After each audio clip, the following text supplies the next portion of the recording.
Well, it's that time again. We're here in the beautiful San Fernando Valley. Right now I'm standing in the parking lot of the old Valley Plaza. And before we head out and drive around the valley, I want to talk about this place for just a minute. Now, back in the day, Valley Plaza and Laurel Plaza was a shopping center that was a very big part of the San Fernando Valley. And I know a lot of you have memories of this place. Unfortunately, I don't have a lot of memories of Valley Plaza. I have a few, but not a ton.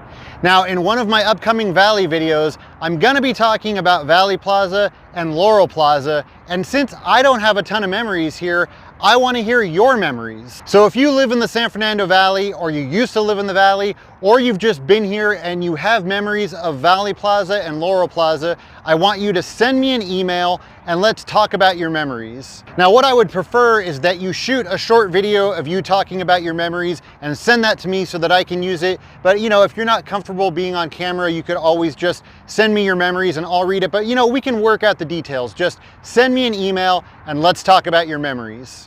So it's almost time to drive around and take a look at some spots. But before we do, I need to take a minute to thank my newest Patreon supporters. And there's a few names this time, and since my memory is getting worse and worse, I had to write them down and I'm gonna read them off this card. So a huge thank you to my newest Patreon supporters: Trip Cook, Steph Watkins, Jeff Walker, the one and only Mark Teramai, David French, and Thomas Tyranny. Thank you all so much for your support. I really appreciate it. If you'd like to support me on Patreon, visit patreon.com/80slife. Now, let's go see what we can find. This is the San Fernando Outdoor Mall, and it's been here since the mid-60s, and it was designed to keep with the city's Spanish and Mission style. And for those of you that don't know, the city of San Fernando is actually the oldest city in the San Fernando Valley. Now, I've shown the San Fernando Mall a couple of times in some of my past filming location videos because they filmed a couple of scenes for Encino Man right here, and there's also a bar located in the San Fernando Mall that was used in the beginning of True Romance. I think probably one of the more interesting buildings inside the San Fernando Mall is the old J.C. Penney's building, which has been here since 1953. It closed down in 2012 and it's been a vacant building ever since, but it still has the old J.C. Penney's sign up, which is pretty cool. But yeah, if you look through the window, it's just a big empty vacant building. Again, it's a bummer to know that probably one day soon this will become something else and that J.C. Penney's sign will be gone forever, but still cool to be able to see it today. So how many of you used to hang out at the San Fernando Mall back in the day? Now, I know I've shown you the other Cupids Hot Dogs over in Canoga Park, but I believe this is the only other original location that's left in the valley. And if you went to CSUN, you might have come to this Cupids Hot Dogs a lot because CSUN is right there. We used to come to this location a lot, along with the one in Canoga Park. And if you've ever been to Cupids Hot Dogs, you know pretty much all they sell is hot dogs, and then they have bags of chips and soft drinks. But we used to like to have our chili dogs with chili fries. So what we would do is we would convince them to sell us a cup of chili. We would get chili dogs, and then we would convince them to take one of the soda cups and load it up with chili, and we would head over to McDonald's or one of the other nearby fast food restaurants and get some French fries and then dump the chili on it. Right here on the second floor of this bank behind me, there's offices and other rooms that you can rent out for different events.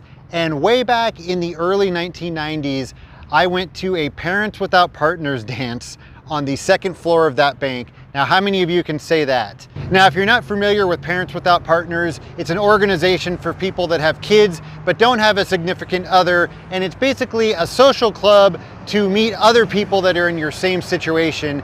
And my aunt was a member of Parents Without Partners, and since I was kind of a weird, awkward kid, she invited me to come to a Parents Without Partners dance here. Not as a date or anything, my cousins were there as well, but she just thought it might be something fun that I would like to do. Now, I actually went to not one, but two dances on the second floor of this building, right up those steps through that door, and both dances kind of ended with funny stories, but I'll save those for another time. I just wanted to mention this really quick because every time I drive through this intersection, I look at that bank without fail and I think of Parents Without Partners. So yeah, that's what I think of every time I come through the intersection of Nordhoff and Reseda. So this is the Panorama Mall, and in 1955 it opened as just a Broadway store, and that was this building right here where Walmart now is. This was originally the Broadway, and this was the very first store to open here. After that, they added 3 more department stores, and then it became the Panorama Shopping Center, which was an outdoor mall, and it was the first shopping center to have 4 department stores all in one place. But in the 70s, business started to decline due to other malls that were opening up in the valley, so they remodeled it, they enclosed it, and it became the Panorama Mall. Now, the first 4 department stores that were here was number 1, the Broadway, which I already talked about. That was this building right here. And then after that was Montgomery Ward, which I'll show you in a minute. Amazingly, the building is still here. After that was J.W. Robinson, and then Orbox. So this is pretty amazing. I can't believe it, but the Montgomery Ward building is still here. It still has the Montgomery Ward sign. This is so cool to see. And then over here in front, it even still has the Electric Avenue building, which was like Montgomery Ward's electronics store. If you're gonna win the big game, you gotta win the individual matchups. Now let's look at this play. Down here on the sidelines, Mike, it's amazing. All electronics and appliances on sale. The hottest brand names, like this IBM computer with over $400 of free software and color monitor. Plus, Electric Avenue will beat any store's advertised price, guaranteed, and get 0% interest on electronics and appliances. Back to you, Mike. It's great the way Electric Avenue does whatever it takes to crush their opponent. It was basically just their electronic department, but they kind of made it a standalone store. Now, this store had nothing to do with Eddie Grant. Now, the Panorama Mall technically ends back there, but back in the day, it used to come all the way up to Parthenia, because this building right here, this was the Orbox.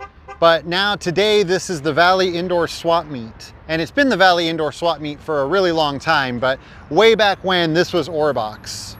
Now, I haven't been to the Valley Indoor Swap Meet in a really long time. I used to come here every once in a while in the 90s, but probably the last time I was here was like the early 2000s, and it was getting a little rough. But maybe one day in the near future, when I have more time, I'll come back and we'll do some filming inside the swap meet and inside the Panorama Mall, and I'll show you all what it looks like these days.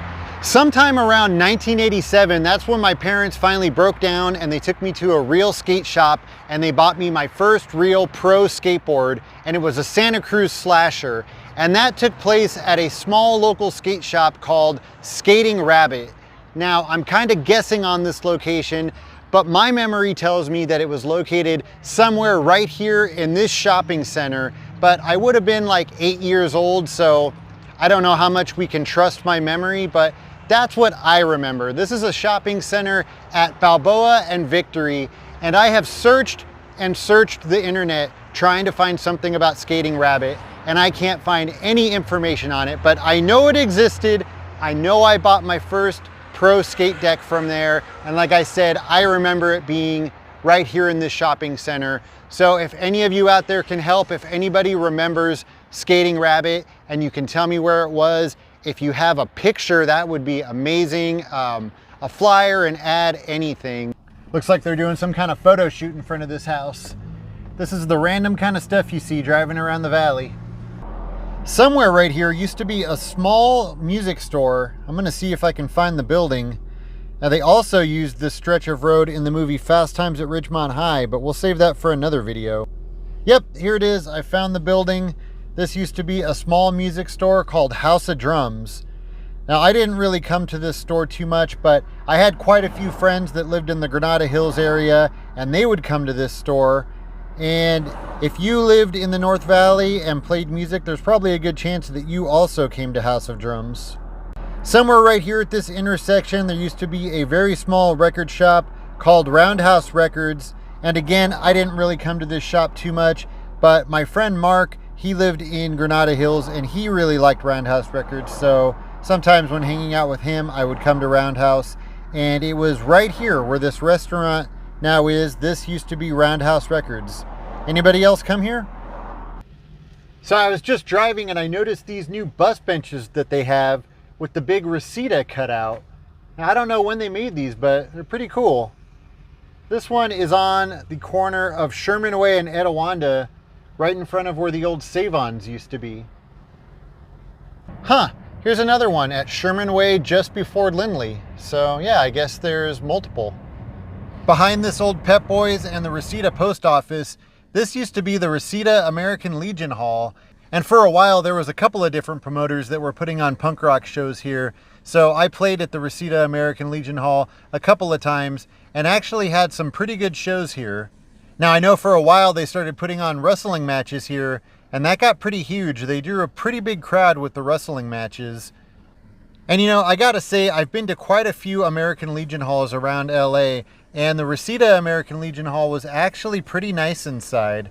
A lot of the Legion Halls are pretty run down, but the Reseda American Legion Hall was pretty nice. So yeah, like I said, I had some good times here. There were some good shows, and I'm sorry to see that the building was sold and torn down, and now they're building something else. So a few of you have left comments asking if I remember Louies Arcade in Tarzana. I think the actual name was Louies Famous Food and Games. And even the son or daughter of the people that owned Louies left a comment asking if anybody remembers it. Now, unfortunately, I don't remember Louies. I don't know why. Maybe I was still really young when it closed down. But right here where this Odessa Russian restaurant now is, this used to be the location of Louies Arcade. Now, I've tried searching the internet trying to find some information about Louies, but unfortunately the only thing that I was able to find was somebody selling a Louies Arcade token on eBay. So did any of you hang out at Louies Arcade? I know when the son or daughter left that comment, they were hoping that some of you would have some memories to share. So if you do, please don't hesitate to share them. As always, if you have pictures, that would be even better, but please share your memories. All right, so that's gonna do it for this video. I actually had a few other locations I wanted to show you, but we ran out of time because the sun started to go down, so those are just gonna have to wait for the next video. As always, thank you so much for watching, and I'll see you next time.